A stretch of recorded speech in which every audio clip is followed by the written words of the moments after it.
Bonjour, soyez les bienvenus dans l'atelier.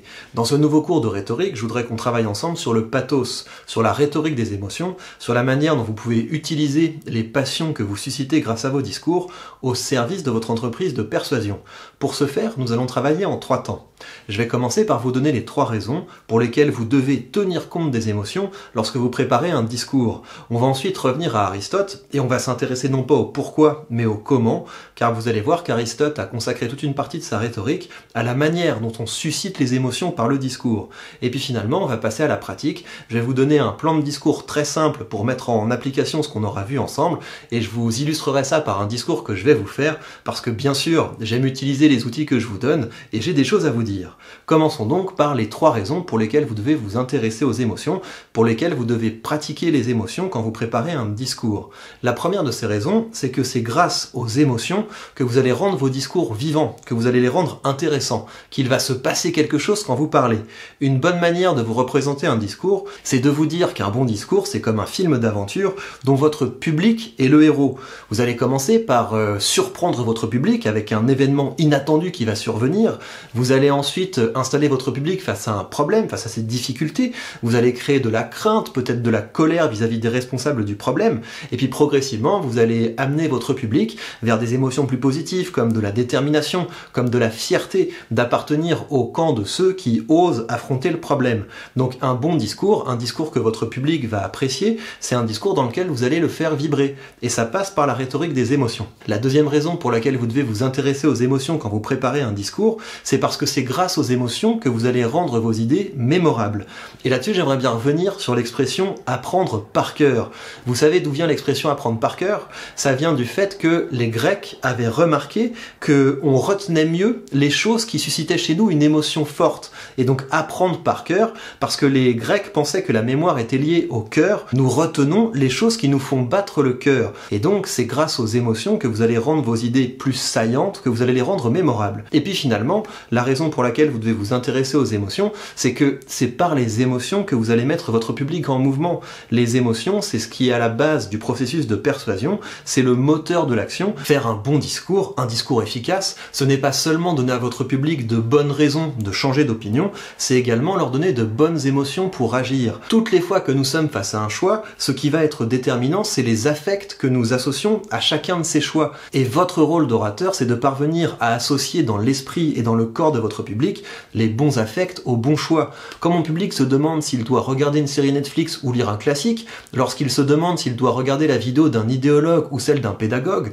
lorsque mon public se demande s'il doit se plaindre du problème ou porter la solution, j'ai fait mon travail d'orateur. Si mon public associe des affects négatifs à la première option et des affects positifs à la seconde. Et c'est par ça que vous devez commencer si vous voulez augmenter votre impact. Vous devez vous représenter les journées des membres de votre public comme une série de choix et avoir conscience des choix qui vont servir votre cause et de ceux qui vont la desservir. Et ensuite, discours après discours, vous allez amener votre public à associer certaines émotions à certaines options. Ceci étant posé, voyons comment cela fonctionne en pratique. Dans sa rhétorique, Aristote consacre le second livre au travail sur les émotions, et je vous propose qu'on s'intéresse plus précisément au couple que forment la confiance et la crainte, car ce sont 2 émotions que vous allez beaucoup utiliser dans un discours délibératif, à savoir des discours où vous allez attirer l'attention sur un problème et vous allez proposer une solution. J'ajoute que dans la théorie d'Aristote, vous avez des couples d'émotions privilégiés qui sont associés aux différents genres de discours. Donc dans un discours où vous allez conseiller et déconseiller, vous allez beaucoup trouver la crainte et la confiance. Dans un discours judiciaire où il s'agit donc de juger les actions d'une personne, vous allez trouver beaucoup le couple pitié-indignation.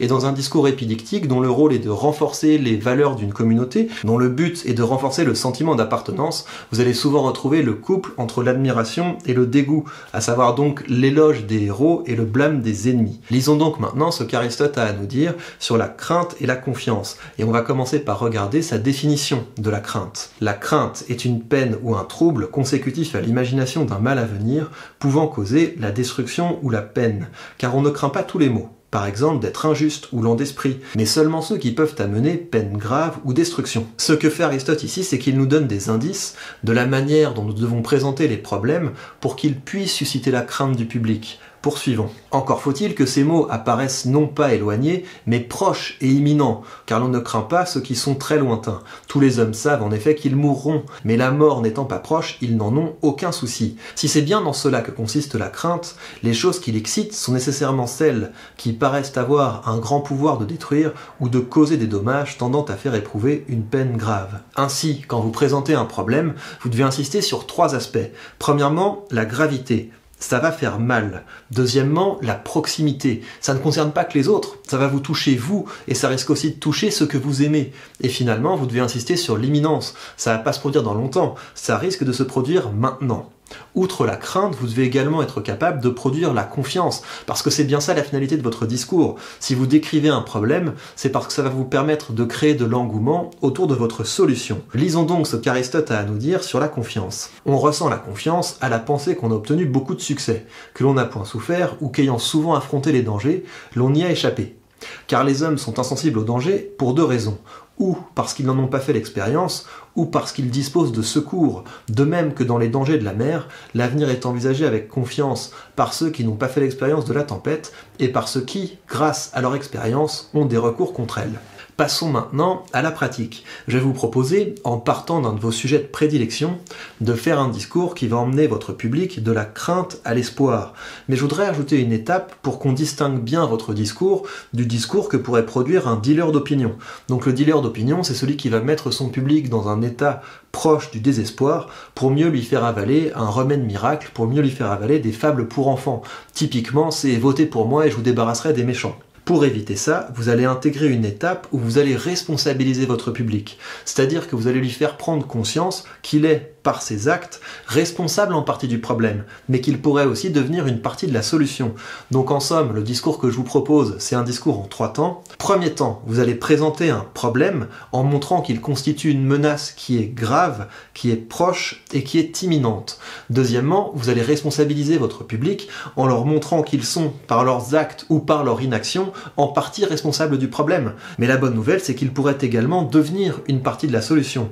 Et finalement, il vous reste à donner confiance à votre public en sa capacité à régler une partie du problème. Ce discours, bien sûr, vous pouvez le publier dans les commentaires, mais je voudrais vous inciter à le partager sous une forme écrite, sous une forme audio, sous une forme vidéo, sur les réseaux sociaux. Vous devez profiter de cet extraordinaire terrain d'expérimentation. C'est comme ça que vous allez au mieux bénéficier de ce qu'on fait ensemble. Et bien sûr, c'est comme ça que vous allez pouvoir partir en campagne au service de votre cause ou de votre projet. Et maintenant, comme vous savez que j'aime bien pratiquer ce que je vous enseigne, je vais vous donner un exemple de discours. Cela peut très vite arriver. J'imagine que comme moi vous avez constaté que les contenus qui marchent le mieux ne sont pas franchement ceux qui nous élèvent. 2 types de créateurs conspirent à rendre notre avenir un peu plus sombre. D'un côté, vous avez les promoteurs du divertissement. Ils vont vous donner des blagues, des pranks, des défis farfelus, des histoires qui font peur, des comparatifs de gadgets tout aussi inutiles les uns que les autres, du fit, du fun, et surtout sans prise de tête. D'un autre côté, vous avez les dealers d'opinion. Ceux-là basent leur contenu sur des faits divers, afin d'étouffer la réflexion par l'indignation et la colère. Ils raisonnent en termes de camps, de clans. Ils distribuent les injures et les étiquettes, et n'offrent à leur public d'autres marchepieds pour s'élever que la dépouille d'épouvantail et de tigres de papier. Un peu d'idéologie, un peu de divertissement, toujours plus d'idéologie, toujours plus de divertissement et toujours moins de temps pour penser, pour creuser, pour se cultiver, pour prendre du recul et donc toujours plus de perméabilité aux idées simplistes et aux points de vue tranchés. C'est comme ça qu'une nation se ratatine, c'est comme ça qu'une civilisation s'effondre, quand celles et ceux qui sont censés en être les cadres, incarner la voie de la raison, se laissent trimballer de divertissement en divertissement et deviennent chaque jour un peu plus mous et un peu plus bêtes. Et soyons bien clairs, une civilisation qui s'effondre, ce n'est pas romantique, ce ne sont pas de petites fleurs qui poussent sur des ruines, non, c'est une vague de violence qui emporte tout ce à quoi vous êtes habitués et qui déchire tous ceux que vous aimez. Et le pire, c'est que ça peut arriver comme ça, d'un coup, comme une digue qui cède par la multiplication de fissures, alors que chacune semblait anodine. Et là, je vais vous demander d'être honnête avec vous-même. Qu'avez-vous fait aujourd'hui pour vous cultiver moralement, intellectuellement, physiquement? Combien de fois ces derniers temps avez-vous fait passer le petit plaisir coupable du divertissement avant votre propre développement. Vous êtes les fissures dans la digue. Il est grand temps de commencer à la colmater. Commencez par être plus attentif à la manière dont vous utilisez votre temps. Avant de lancer cette vidéo de 20 minutes ou cette série de 60, demandez-vous, est-ce que je vais en sortir grandi ? Et je vais vous répondre, certainement pas. Dans la plupart des cas, vous serez bien mieux avancé à lire un classique, à étudier l'ouvrage d'un expert, à faire du sport, qu'à regarder une vidéo, sauf dans un seul cas. Si vous faites l'effort de passer à la pratique, d'appliquer ce que vous avez appris avant de passer à une autre vidéo. Se remplir la tête de connaissances est inutile si vous n'en faites rien. C'est pourquoi je vous invite à produire un discours en vous inspirant du mien. Partez d'un domaine du savoir, théorique ou pratique, que vous maîtrisez. Montrez son importance à votre public en l'adossant à un danger. Ensuite, expliquez-leur la première petite action qu'ils pourraient accomplir pour commencer à progresser. Et ensuite, vous allez creuser, partager, déterrer des trésors d'intelligence et les faire briller. C'est pour ça que je vous parle, c'est pour ça que je me bats, c'est pour que vous occupiez le terrain. Votre parole a bien plus de force que vous ne le pensez. Et surtout, elle est utile, car c'est du partage, de la connaissance et de la compétence que viendra la renaissance.